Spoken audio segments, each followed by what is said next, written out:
नमस्कार दोस्तों, स्वागत है आपका स्टोरी चेंज लाइफ चैनल पर। कहानी पसंद आए तो हमारे चैनल को लाइक करें, सब्सक्राइब करें और बेल आइकन को दबाएं। कहानी इस प्रकार है कि एक सुंदर सा तालाब था। उसमें खूब सारी मछलियां रहा करती थी। उसी तालाब में राधा नाम की एक मछली भी रहा करती थी। वह मछली बहुत सुंदर थी।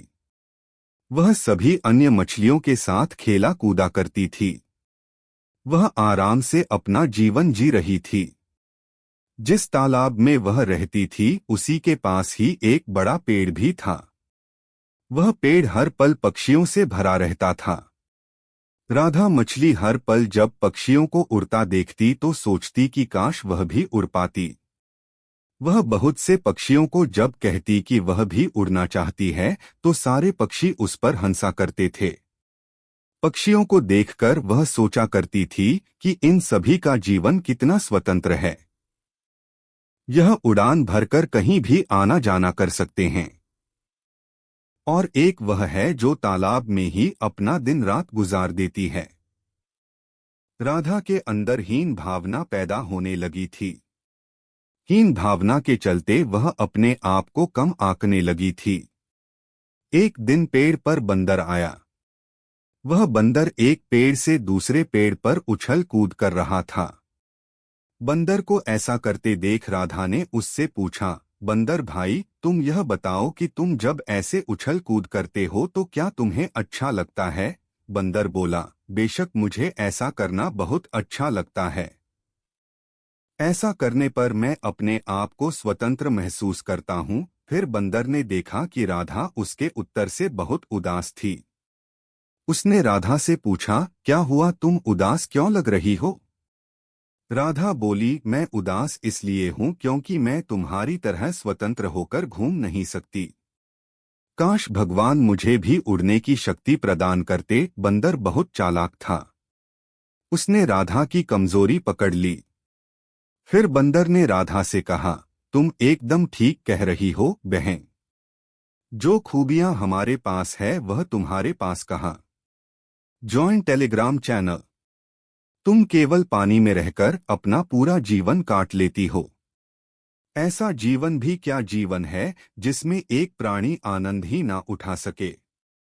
हो सकता है कि तुम्हें मेरी एक बात बुरी लगे, पर मैं तुम्हें बताना चाहता हूं कि तुम्हारा जीवन निरर्थक है। तुम अपने जीवन को जी नहीं रही हो बल्कि उसे बेमन काट रही हो। राधा को लगा कि वह बंदर एकदम सही कह रहा था। वह खुद भी यही सोचती थी कि उसका जीवन बेकार है। राधा अब हीन भावना से ग्रस्त हो गई थी। उसे कुछ भी अच्छा नहीं लगता था। उसका जीवन अब बेरंग होने लगा था। जो राधा इतना हंसती खेलती रहती थी वही राधा अब उदासीन रहने लगी थी। वह अब कमजोर भी होने लगी थी। वह तालाब में एक ही किनारे पर बैठी रहती थी। सभी मछलियां उसे खुश करने की कोशिश करती पर वह खुश नहीं होती थी। एक दिन राधा की माँ उसके पास आई और बोली, यह मैं क्या देख रही हूँ राधा कि तुमने जीवन को खुलकर जीना छोड़ दिया है। तुम ऐसा क्यों कर रही हो? और एक बंदर के कुछ कहने पर तुमने अपना पूरा जीवन बदल दिया। यह कैसा अन्याय कर रही हो अपने शरीर पर? राधा बोली, माँ, वह बंदर सही तो बोल रहा था मेरे बारे में।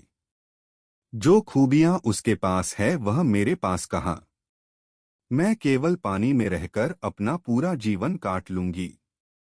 ऐसा जीवन भी क्या जीवन है जिसमें एक प्राणी आनंद ही ना उठा सके। राधा की इस बात पर उसकी माँ बोली, उस बंदर ने ऐसा कहा और तुमने उसका कहना मान लिया। क्या तुम्हें यह पता नहीं कि हर एक इंसान में अपनी अपनी खूबियां और विशेषताएं होती हैं?